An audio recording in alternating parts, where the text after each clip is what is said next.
Hello, everybody, and welcome back to the Sedona Psychics podcast here in Sedona, Arizona. And I'm still continuing the Meet the Reader segment for our podcast. And today I have with me Miss Nimue. How are you doing today? Doing good. How are you? I'm good. I'm good. Nimue's been with us for a while now. Since 2021. Yeah. Yeah, summer of 2021. Yes, yes.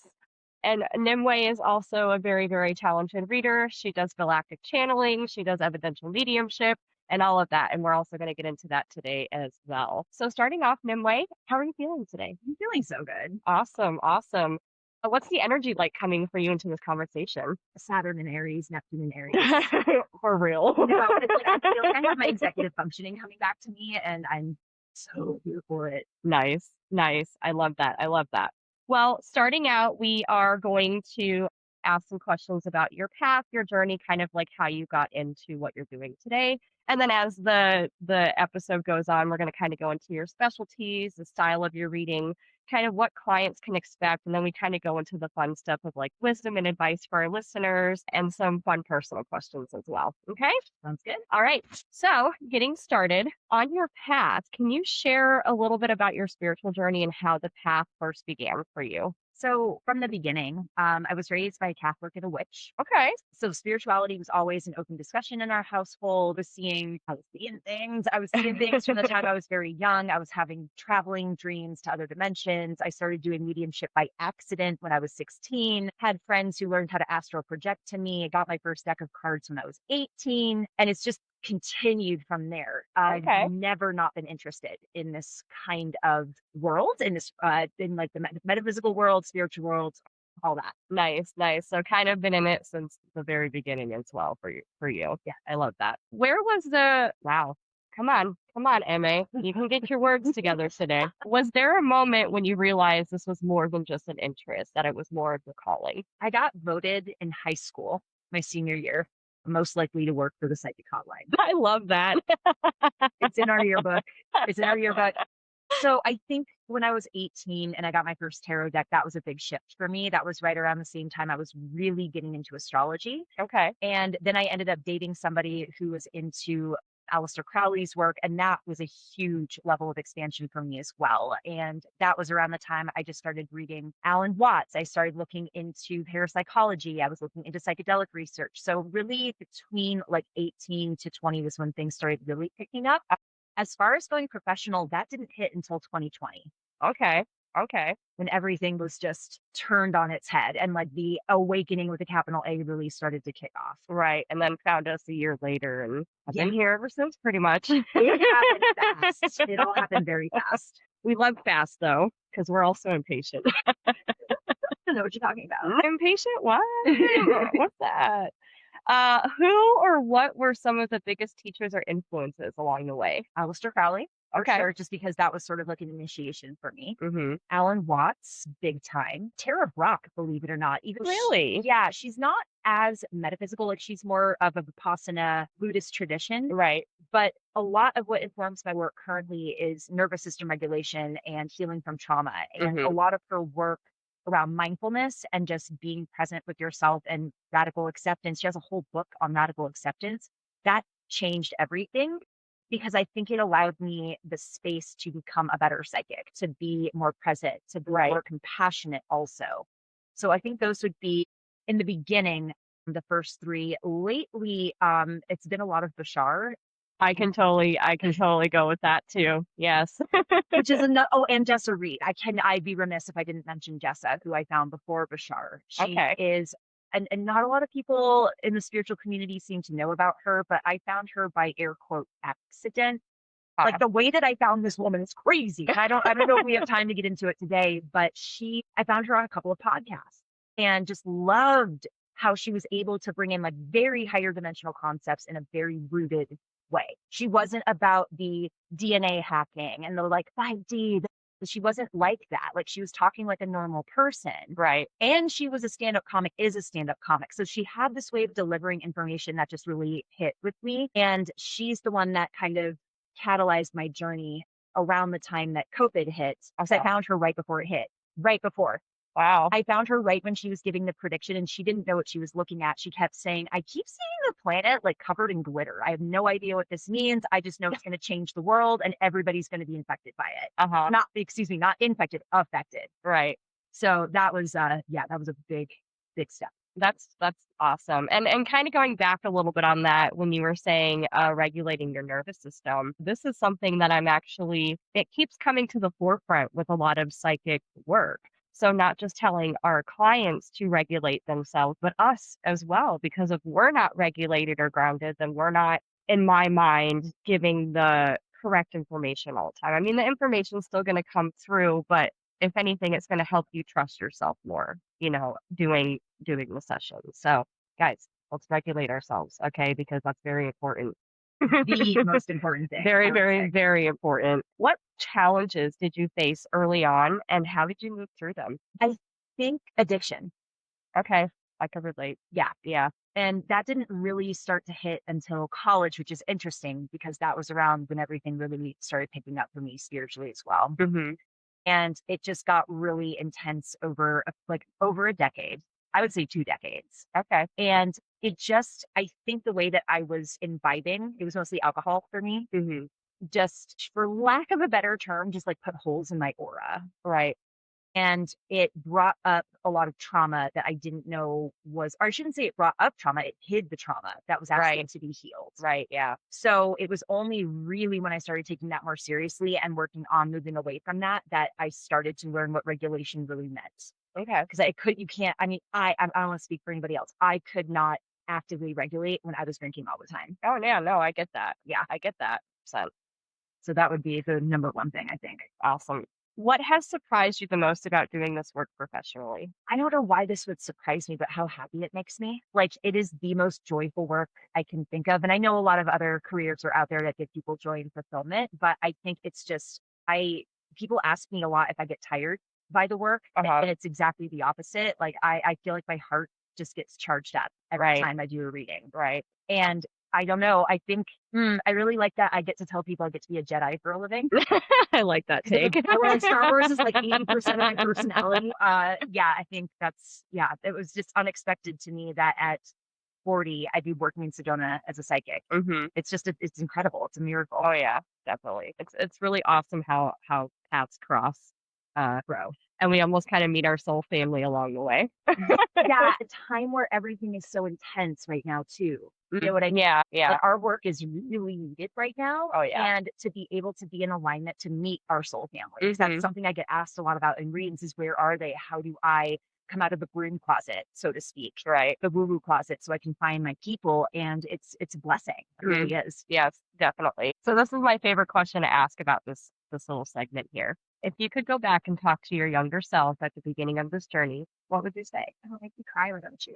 You're so much more powerful than you think you are. Yes, yes. You're so much more powerful and you are so much more loved than you currently realize. Power. Oh, I love that. I love that. So now we're going to kind of go into your specialties and the modalities that you use. I feel like this is going to be very interesting with you because you have a lot of tools on your belt. So as of right now in your career, what modalities do you specialize in right now? Right now, it's evidential mediumship, which is connecting with loved ones and fur babies, feathered friends who have crossed over. I do tarot and oracle. I've been doing tarot and oracle for 25 years. So that one's just an immediate, I could do that. That's a brag. I could do that shit with my eyes closed. The cool ones, my favorite ones right now are the galactic channeling and the spirit guide meet and greets, which can be a little overlapping sometimes. Depending on who's on your spirit guide team. But the spirit guide icebreakers I started doing in 2021, and it has been one of the most delightful and exciting and fascinating readings I do, like even from a selfish perspective, because I never know who I'm going to talk to. Am I going to talk to a deity? Am I going to talk to angels? Am I going to talk to fairies? Am I going to talk to a pink poodle? Like, that's a true thing that happened. And the lessons that they bring, the reason they show up, the names they give me, there's always purpose to it. So it's just a divine way to let spirit play and to give clients a little bit more I guess curiosity about their imagination. And when the galactic channeling showed up, I mean that that feels like a way to teach us how to access our consciousness in a way that's very empowered. Right. That's the main thing I learned from those guys. That's awesome. That's awesome. And hopefully down the road we're gonna do a podcast episode as well to where Nimue actually does channel with the ETs, things like that, and give us some interesting messages because Lord, we know we need it. We do. We do, whether we want to hear it or not. How would you describe your reading style in your own words? Hated. I could get that. I have a Leo rising. I have a fifth house Mars. So I do bring an element of play into my readings. I want people to come in feeling like they can relax, that they can have fun, know that spiritual work is, I take it very seriously. I take my work seriously. I take my spiritual hygiene very seriously. But when it comes to readings, I feel like spirit kind of uses me as a channel to remind people to laugh. Right. And have some fun. Have some fun. Yes. And to remember that, like, literally, not to sound totally love and light because I am not, it's love. Everything is love. It all comes down to love and compassion and self-compassion. Yes. Agree 100%. Is there a type of client or question you feel especially called to help with? Let me sit with that for a second. It's a great question. I do love talking to women who are emancipating themselves from the patriarchy. Okay, get it. I love talking to women that are learning how to be not in solitude necessarily, because I still work with women that are in partnerships, but healing from that wound. Right. And I also really love working with people who are deconstructing from religious abuse or spiritual trauma. My heart just like I feel very connected to that in a personal way. And I just want them to feel seen, validated, and held. And that's not to say that men can't come and anyone in between can't come and see me with the same issue, but I do attract that quite often. And I love talking to people who want to work with the ETs. It's so fun, guys. It's so fun. The energy is really cool too when you're in the session also. That's something else to look forward to, guys. What kind of energy do you hope people feel when they leave a session with you? Validation. Love that. So now we're kind of going into what clients can kind of expect when they're in a session with you. So for someone who's never had a reading before, what can they expect when they sit down with you? I hope. I try to be very, very mindful, and all my readings are extremely trauma informed. Meaning, if I sense somebody is uncomfortable, if I sense somebody is tense, we work to kind of work on that first. We want to make sure everybody feels comfortable, everybody feels safe. And I think when it comes to people that have never had a reading before, there can be a lot of information that comes out at once. So I try to kind of hold space. I try to even educate a little bit. Like I explain if I use cards, I explain what they mean. I give them context. So they're not just looking at something, listening to me, not knowing what's going They're on. like, what the hell is that? So I try to be educational. I try to be open and inviting and trauma informed first and foremost. All right. Love it. And yeah, I'm saying I love all the things, all the things. So what does a typical session look like from the moment they walk in that door to the end of that session? We introduce ourselves. I let them know they can audio record the session. I really want people to be able to walk away with something they can refer back to. Because sometimes when you're in a session, it's like really cool in the moment. And then you walk out the door and you're like, I have no idea. Right. So we do that, ask, how I can be of service to them. That's usually my first question. Okay. And I think in Sedona, a lot of the time, at least half the time, maybe more than half the time, you're going to get an I don't know, I'm just here. So I then just offer, if it's just a general psychic reading, I just say, let's do a general energy check-in. Okay. Let's invite in your spirit guides. Let's see what maybe they want to highlight and point out, and we can take it from there. And then I just say, these questions can be very open-ended. If it's a mediumship session, I typically ask them to take a couple deep breaths with me, breathing into the heart, making sure that there's any tension in the body that we kind of like soften. And then I sort of explain my process and ask them questions. Would you understand X, Y, and Z? Why this person is showing me X, Y, and Z? And then I just kind of allow space for them to ask me questions. If they need to interrupt me because I can be a yapper, they're allowed to do so. It's really important to me that the client feels like they are empowered during the session. Awesome. Here's another favorite question of mine. What role do you believe the client plays in their own healing or insight? They are the healing and insight. Yeah. That's it. 100%. And this is something I've had to learn. I was a massage therapist for over a decade before I became a psychic. So the healing field has been my passion for a very, very long time. And learning how to take your ego out of it as the air quote healer, as the reader is a thing. Oh yeah. It's a thing, especially for me with my Leo rising Mm-hmm. and my moon in Virgo in my first house. Yeah, fellow Leo rising here, so totally get that. Yeah. And also helping people understand that they are the source of their healing. It can only truly come from them. We can facilitate the space. Mm-hmm. We are space holders. We are channels, so we help to bring information through, but what they do with that information is completely up to them. Right. And that's something that the ETs have really taught me more than anything is that you are accountable for your reality. That being said, that's why I find nervous system regulation crucial, because if your nervous system is dysregulated for any number of reasons, it can be very hard Mm-hmm. to even know how to hold yourself accountable without shame, without guilt, without feeding trauma loops. Mm-hmm. So, that's why, and a little sidebar, if anybody ever does get a galactic channeling session with me, I really encourage them to be in a place where they're not in acute stages of distress or acute stages of trauma, because they come fast and hard. They're very blunt. They don't coddle. And sometimes we need that when we're in those particular mental states. Kind of like that tough love Very, from them. Yeah. depending on who we talk to. But yes, most of them are very to the point. Yeah. They're like, no BS, guys. This is what it is. Yeah. So take it. So what would you say to somebody who feels nervous or unsure about booking their first reading? To listen to their body. If there's too much tension, which is a very subjective, idea, if you're feeling afraid and you're feeling like you want to challenge the reader a whole bunch, which you might not know till you get there, pause. You don't have to get a reading if you don't want to. Right. Yeah. You don't have to get a reading if you don't want to. And also, I actually really like working with people who are kind of like, I don't know about this. I'm just here because, my friend brought me or my partner brought me. I love those types of clients because they're still, usually those types of clients have enough curiosity to be open to receive something. Right. Right. And I remember once there was one client and they came in here, they were just like they were grumpy about being dragged into the reading.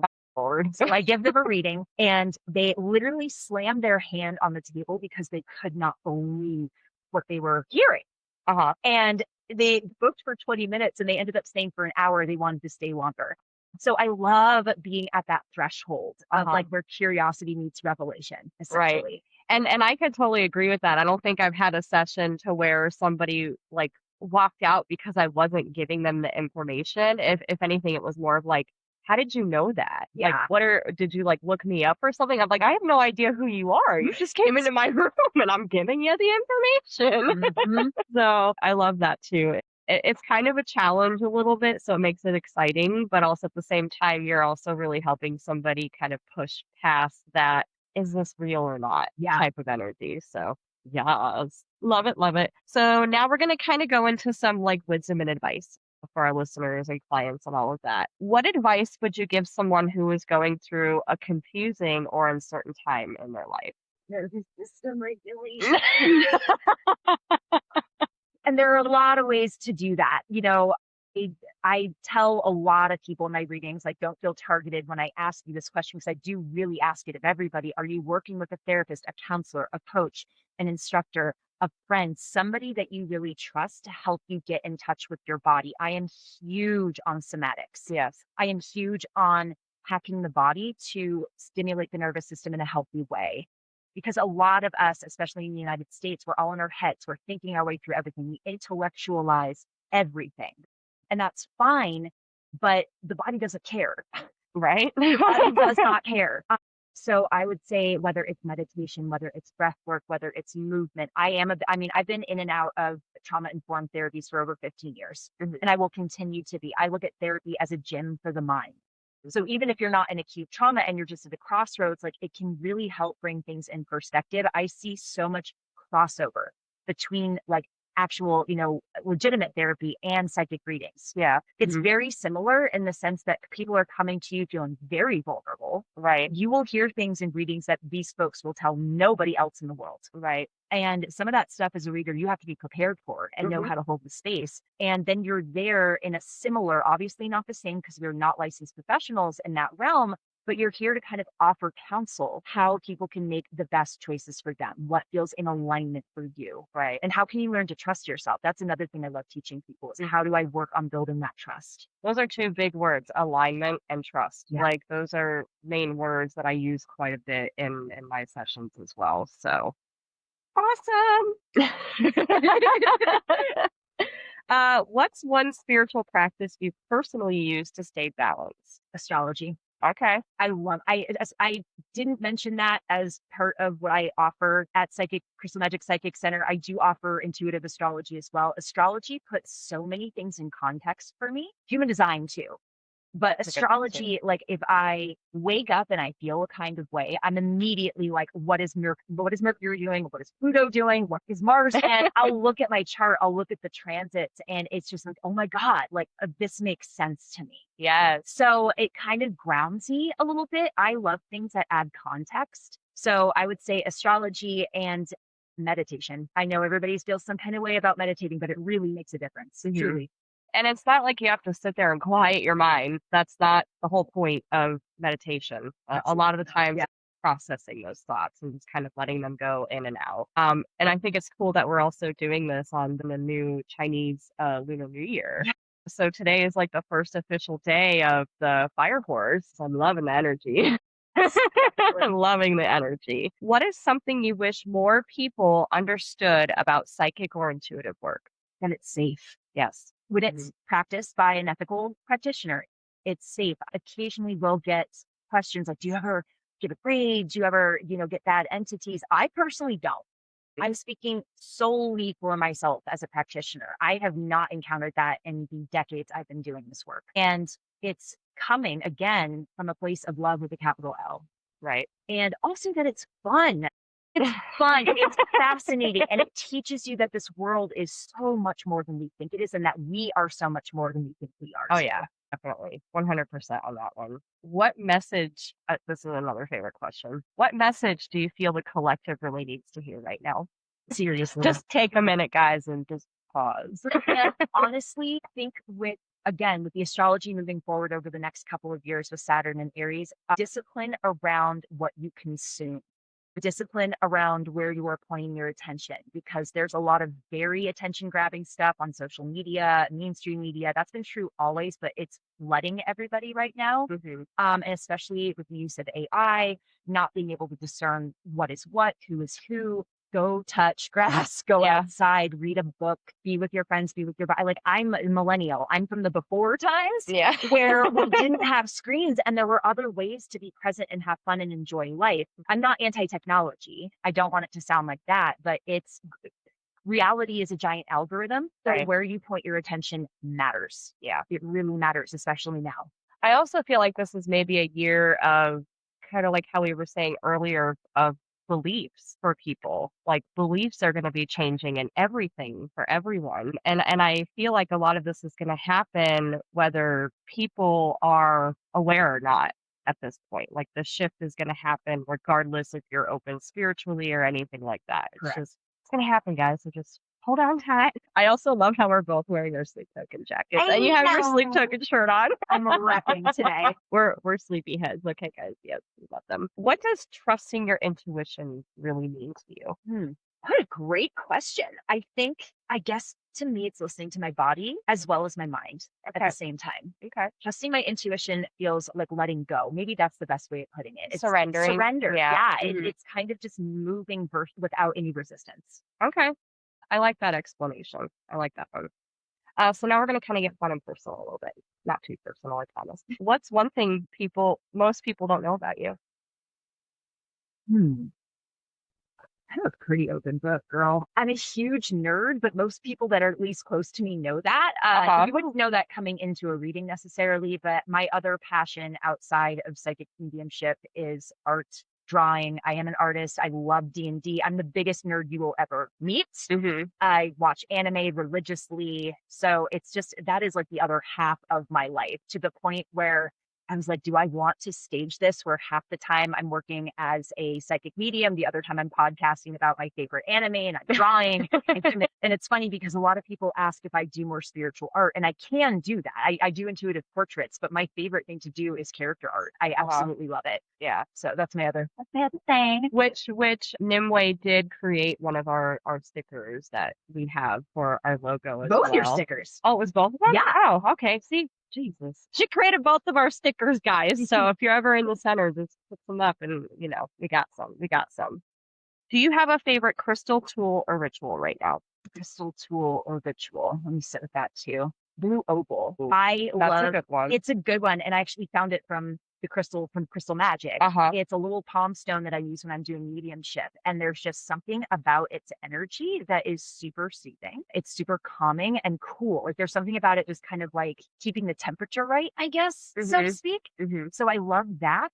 And I also just got my first piece of moldavite gifted to me. So we're gonna see how that goes. And saphrodite. Saphrodite would be my other. Okay, nice. And patternette. All the galactic stones. Big surprise. Big surprise. Oh my goodness. Yeah, what was it? I think in 2020 moldavite became very big with social media, and I don't think people really realized how much that was gonna change their lives. Yeah. Rude awakening for a number of folks. Oh yeah. Oh yeah. Here's my favorite question. If your spiritual work had a theme song, what would it be? The Drums of Liberation. Okay. From One Piece. Okay. That's nice. Full stop. Oh yeah. I have to think about that. That or Infinite Baths, probably from my Sleep Token. Yeah. Those two. Yeah. I like what was it? Emergence too. Yeah, that's a good one. I know this isn't about Sleep Token, guys, but really a lot of their music hits spiritually and on many different levels, if you want to look at it that way. Their shirts are called rituals. Yeah, for real. So kind of a, hey, Sleep Token, is there anything else that you'd like our listeners to know about you or your sessions or anything like that? I think I just want people to feel like they can have fun. They can speak their truth. A lot of people will come and be like, they're going to think I'm crazy. Try me. Try me with that. I, like I said, voted most likely to be a psychic in high school. Like there's very few things, minus any, negative energy someone's bringing in that might be derogatory towards someone else, which I personally never experienced. You can tell me whatever you need to tell me. It's safe. I want you to feel safe in the reading, and I need you to be. You'll just learn something new, maybe, hopefully, that you didn't have before. I want you to walk out feeling like you got something you didn't have before. Right. And again, guys, this is just confirming how safe you will be with us at Crystal Magic Psychic Center. Our doors are open to everybody. So doesn't matter. Everybody's welcome. And my last question for you, Nimue. What intention would you like to leave our listeners with today? Not to sound, to repeat the message of Bad Bunny during the Super Bowl halftime show. Love is stronger than hate. Period. Full stop. A total 100%. I love that. Love it. Yes, guys, again, I love it. Okay? Don't judge me. Well, thank you so much, Nimue, for sharing your journey and your wisdom with us today. It really is a gift to have you here, a part of the Crystal Magic Psychic Center family, because really it that's what it becomes, especially if you're here for the long run. For all of you guys listening, you can book a session with Nimue on our Crystal Magic Psychic Center website. It has all of her information in there, all the different types of modalities that she uses during her sessions, and all of that. So until next time, guys, stay grounded, stay open, and trust the path. Have a great day. Yay!